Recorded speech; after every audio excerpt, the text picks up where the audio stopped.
Somos estudiantes de la Universidad del Valle de México, Campus Lomas Verdes, de la carrera de Psicología.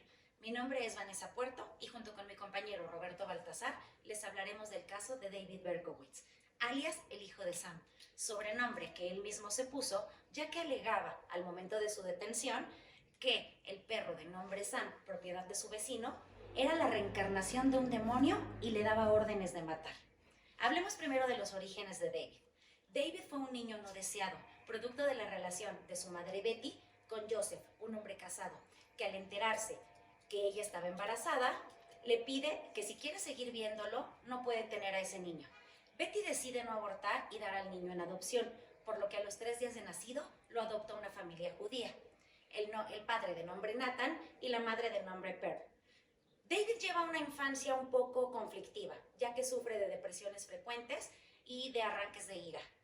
En uno de esos arranques, David, peleando por el afecto y el cariño de su madre, envenena al loro, mascota de su madre, viéndolo como un rival en el afecto de ella.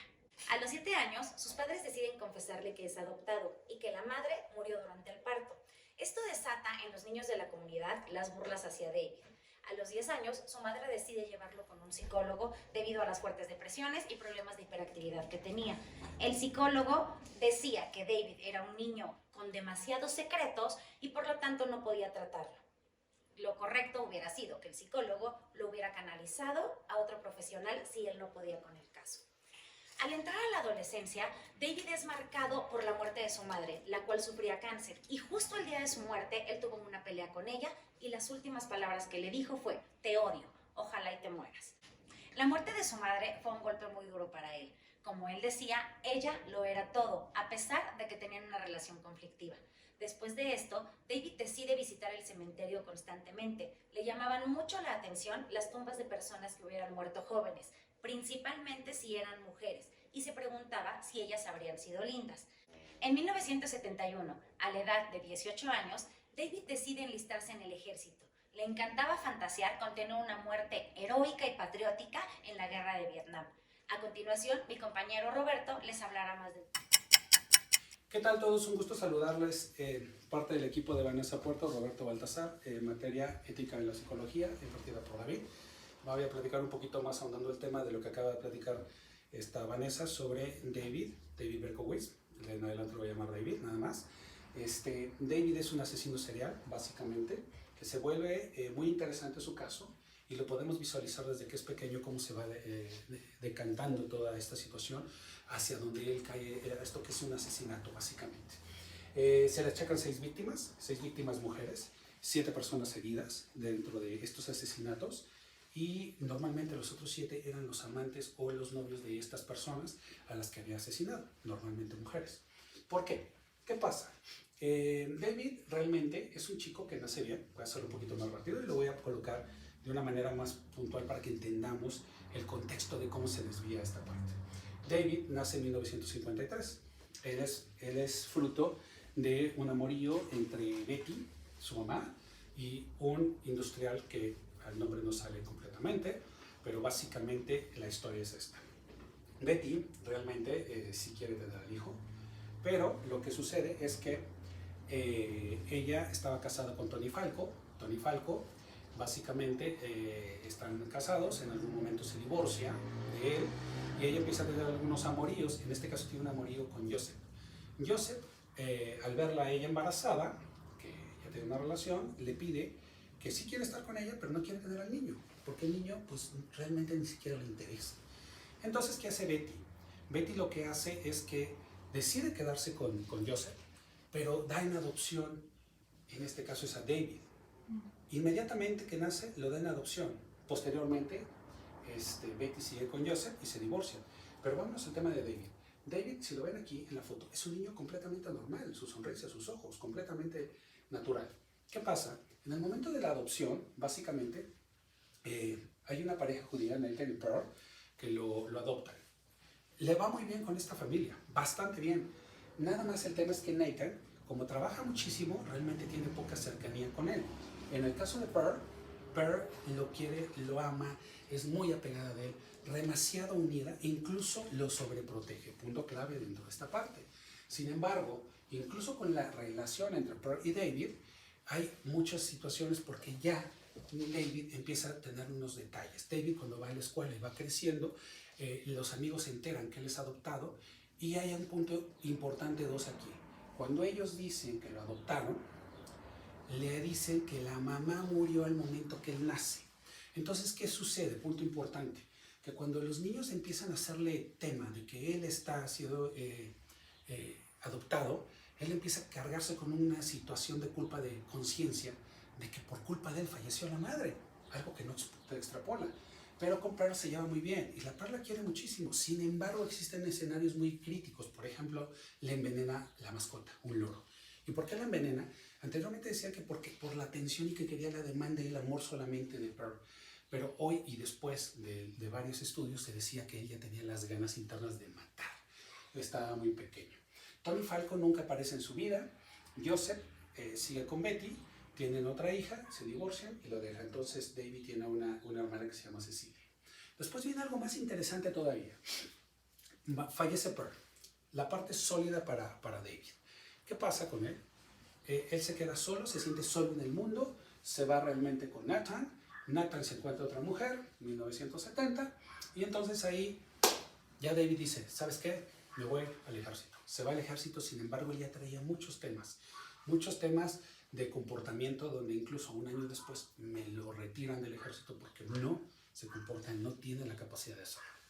¿Qué pasa después? Que regresa y regresa sintiéndose solo. Recuerda el amor de entre Nathan y Pearl y se dice, yo quiero una familia. Después empieza a llevarse muy bien con la esposa de Nathan, pero sin embargo con Nathan no. Y él dice, yo quiero una familia y un grupo. En esa discusión Nathan le confiesa que su madre no murió, que está viva. Él obviamente termina odiándolo y la empieza a buscar. La empieza a buscar y localiza a Betty. Localiza a Betty y se da cuenta que tiene una hermana. Él en su mente hace que Betty va a ser genial y que va a ser lo mejor que le ha pasado en la vida. La busca, la encuentra y sorpresa. Es una persona normal. Es una persona que no le genera más que la emoción de lo que ella le había idealizado. Y encima de todo, Betty le confiesa que no es hijo de Joseph, que es hijo de un amorío que tuvo con un industrial que en su momento incluso por eso ya se lo deja. Hay un tema ahí muy crítico porque entonces él empieza a buscar el amor. Y como él tiene problemas ya desde pequeño con las mujeres, no puede tener relaciones. Cada vez tiene una relación truena, entonces busca relaciones sexuales con las prostitutas de Corea, las coreanas que estaban ahí en Nueva York en esa época. Y lo que sucede es que trata de buscar el amor con ellas. Obviamente le genera un trauma adicional.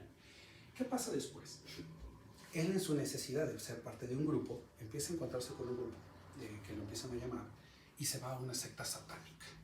Esta secta satánica, esta secta diabólica, él dice que ama al diablo. En eso empieza ahí a tomar, a consumir drogas. ¿Y qué sucede con esto? Que empieza a extrapolar toda su falla con eso.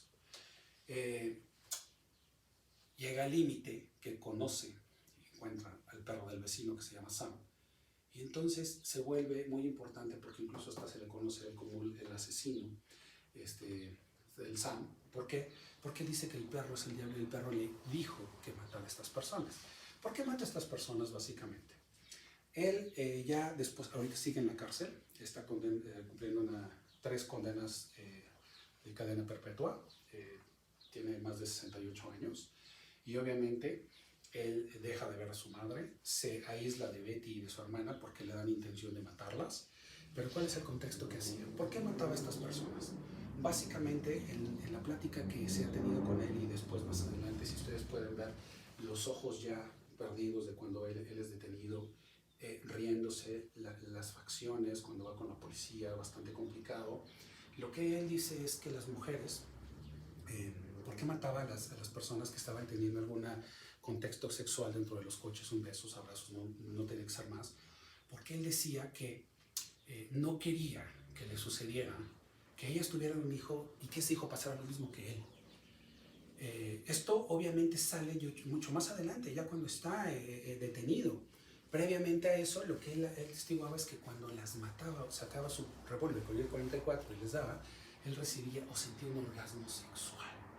sexualmente muy fuerte estos orgasmos había del asesinato. Tan es así que cuando les disparaba y se iba, llegaba a su coche, se masturbaba y se sentía bien. Posteriormente, cuando la policía empieza a detectarlo, él empieza a dejar cartas incluso del asesino del 44.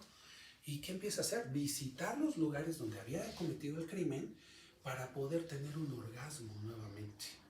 Entonces, lo que él básicamente atestiguaba o decía era que no podíamos tener a una mujer, a una persona así, porque sentía ese dolor, ese sufrimiento y todo esto.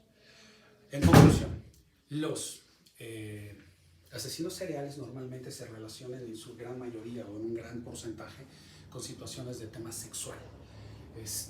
Tienen una necesidad de familia, se sienten perdidos en algún momento, y aquí algo muy importante que se denota con el tema de David, y que es una característica de muchos de ellos, es que desde pequeños tienen un desvío, tienen una situación, una orientación hacia un odio que se genera, pero definitivamente en la adolescencia es donde se da bastante esquizofrenia o esta parte psicótica que los lleva a esto. En el caso de David, todavía que está vivo, no se arrepiente de esto y sigue adorando al diablo. Él lo que buscaba era ser parte de un grupo, él quería ser una familia, pero básicamente la familia siempre se sintió defraudada. Este es el caso de David. Espero que lo hayan visto con mucha atención y les haya llamado tanto como a nosotros la idea de esto. Dejamos el trabajo y por aquí alguna serie para que lo pudiesen ver. Muchísimas gracias a todos. Que estén bien.